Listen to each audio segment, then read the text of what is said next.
29 ივნისს სრულიად საქართველოს კათოლიკოს პატრიარქმა, მცხეთა-თბილისის მთავარ ეპისკოპოსმა, ბიჭვინთისა და ცხუმაფხაზეთის მიტროპოლიტმა, უწმინდესმა და უნეტარესმა ილია მეორემ, წმინდა სინოდის წევრ მღვდელმთავრებთან ერთად საკვირაო ლიტურგია ყოვლადწმინდა სამების სახელობის საპატრიარქო ტაძარში აღავლინა. წმინდა ლიტურგიის დასრულების შემდეგ საქართველოს პატრიარქმა ქადაგებით მიმართა მრევლს. რაშია თავარი აზრი ჩვენი ცხოვრებისა, ადამიანმა უნდა გაიგოს რისთვის მოვიდა ამ ქვეყანაზე, სად არის მიზანი, რაშია მიზანი ადამიანის ცხოვრებისა, რა არის მთავარი ფასეულობა, რომელსაც ჩვენ უნდა გავუფრთხილდეთ. მე მახსენდება ჩემი ერთ-ერთი ვიზიტი ამერიკის შეერთებულ შტატებში და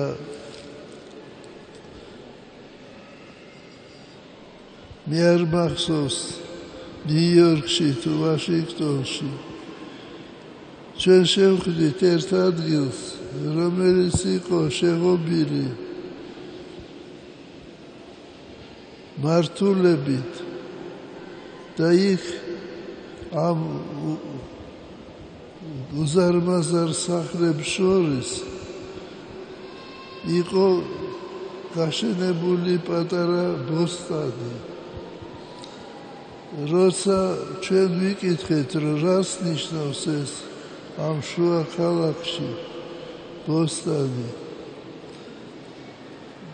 მათ გვიპასუხეს, რომ ეს არის კერძო საკუთრება, ეს კერძო ადამიანი არ ყიდის ამას და აი ასე აღმოჩნდა აი ამ სახლებში ეს კერძო ბოსტანი. მე ამას ეს მაგალითი მოიყვანე იმისათვის, რომ ჩვენ გაგვაჩნია ისეთი ფასეულობა, რომლის გაყიდვა მართლა არ შეიძლება, რომლის გასხვისება არ შეიძლება. ეს არის ქართული მიწა, ეს არის წყალი, ეს არის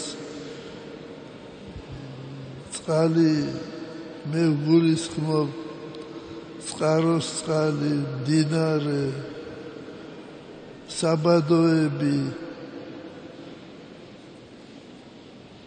ჩვენ ცხოვრობთ ისეთ რთულ დროს, როცა შეიძლება ეს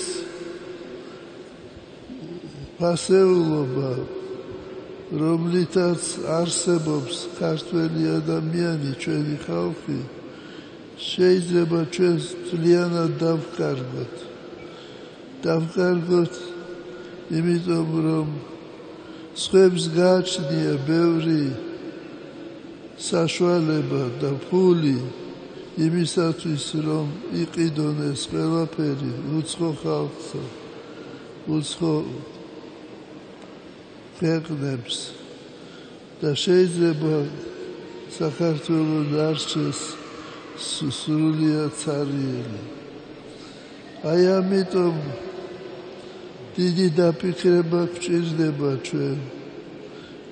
ჩვენ უნდა ვიფიქროთ არა მარტო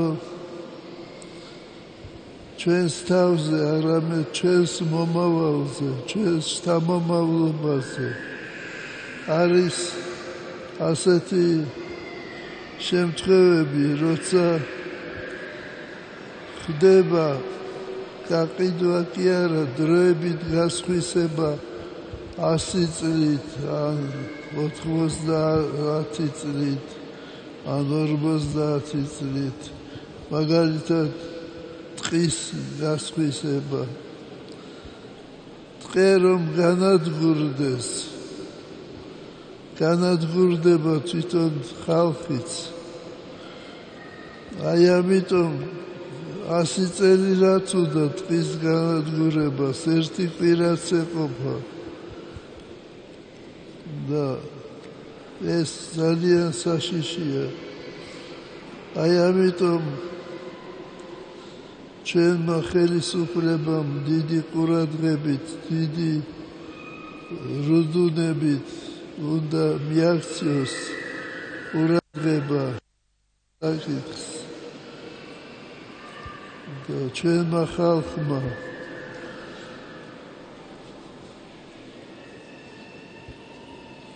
ღმერთმა ინებოს რომ გაგვეხსნას გონება და ჩვენ გავიგოთ რა არის აუცილებელი ჩვენთვის, რა არის ნამდვილი პასეულობა ჩვენთვის.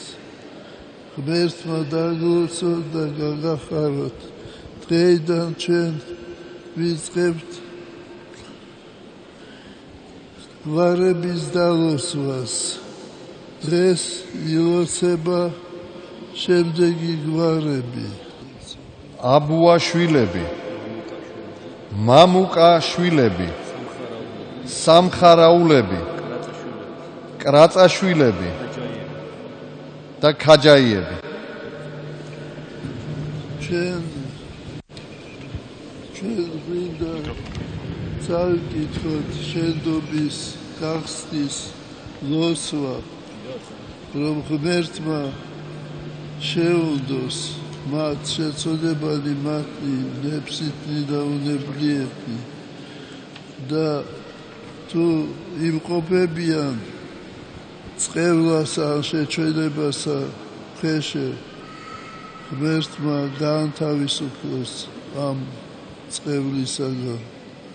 უფალო იესო ქრისტე, ღმერთო ჩვენო, რომელმან კლიტენი სასუფეველისა სათასანი არწმუნენ მოციქულთა შენთა და მიეცმათ ხელმწიფება მადლითა შენითა შეკვრისა და განხსნისა ქვეყანასა ზედა, შენვე თვით გამოუთქმელისათვის მოწყალებისა შენისა ულხინე და გახსენ გვარები აქა მოხსენიებულნი და საკვირველ ხავ ამათ ზედა წყალობა შენი, რომელი აცხოვნებ შენდამი მოლტოლვილთა, რამე თუ შენ ხარ რომელმანც თქვუ უფალო, ბაგითა ღმერთშემოსილთა წინასწარმეტყველთა შენთათა ვითარმეთ მოვედით, მოიქეცით, ჩემდა და მე მოგიყვანენ წინაშე ჩემსა,